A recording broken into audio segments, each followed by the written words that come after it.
And what is up everyone? In today's video we are looking at question 4 of the GCSE AQA English language paper 1. Now this question has a decent 20 marks at stake and makes it the highest marked question in the reading section. So you really do want to make sure you try to accrue as many marks as you possibly can from this question. Once again guys, I've been posting regular videos like this on the channel and getting some great feedback from you guys. So if you are new here, make sure to subscribe for more quality content like this, and feel free to share this video around with your friends, as the more we help one another at this moment in time can inevitably come around and help us in the process. Okay, so let's get into it.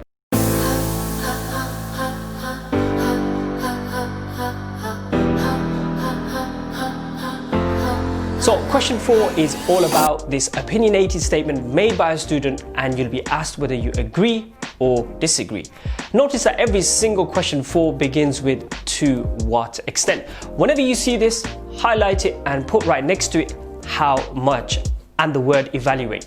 This will automatically get you into the mind frame of being evaluative, which is the fundamental component of this question, and it is what you're being assessed on. So if there's one thing you want to be taken away from this video, it is that you want to be analyzing the statement by weighing up evidence for this question.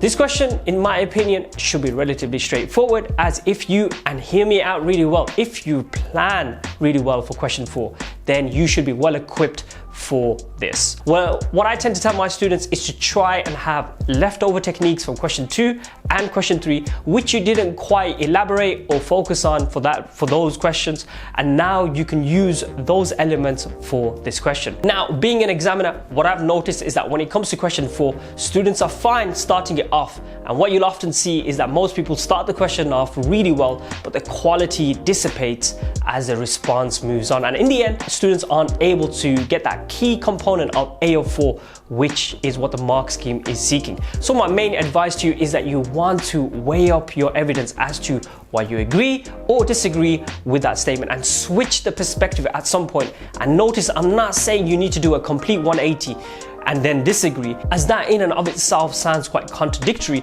but flip the argument on its head, where you change that perspective on how you were first looking at the statement. So my main advice to you is that you want to weigh up the evidence as to why you agree or disagree with the statement, and then switch the perspective. I think the best way of trying to explain this is to actually look at a question. So in question 4 of the November 2019 paper, which the link is down below, we can go through it together. Focus this part of your answer on the second part of the source from line 28 to the end. A student said, "In this part of the story where Zoe and Jake are caught in the avalanche, I can't believe Zoe is so slow to react to the warning signs, because in the end the situation sounds really dangerous.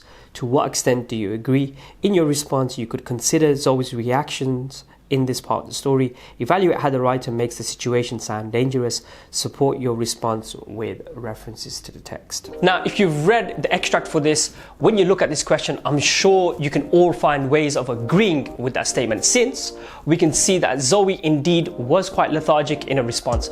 What you'll notice from line 28 onwards is that the writer provides us with a ton of clues and clear signs that the surroundings are responding very differently to how it initially was set up, with the silence and the snow. And now we have verbs like bucked, hauled, irritated, and statements like she had to discover her balance.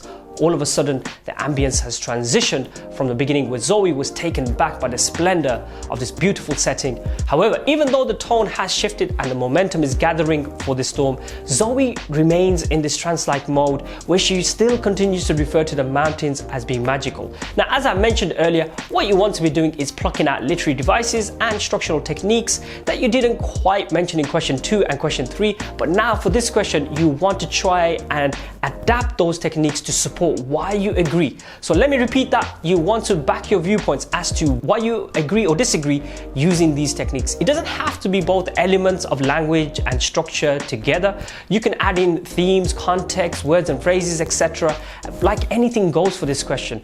As long as you're weighing up your response, that's the critical component I want you to understand here. Also, whilst we're on the topic, make sure to not list techniques or use over excessive quotes for this. Remember, this is your viewpoint, so you want to come across as being analytical. So structuring your response here is very, very important. Make your point, back it up, explain it, and then support it with something else. When it comes to the counter argument part, remember that the statement is rather long.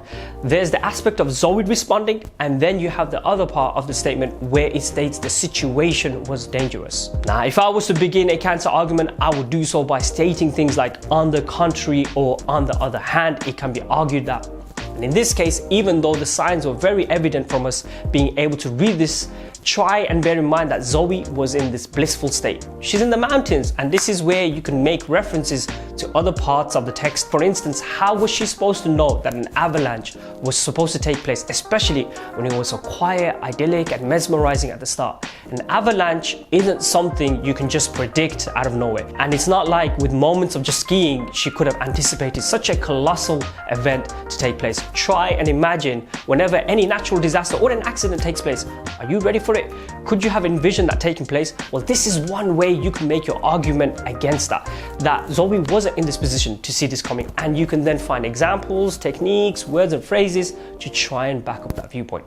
This is just one suggestion. Try and remember that this question isn't all about agreeing and then disagreeing. What you're really looking to do is to try and evaluate the statement by finding aspects that you agree with and then pointing out things that you don't necessarily agree with.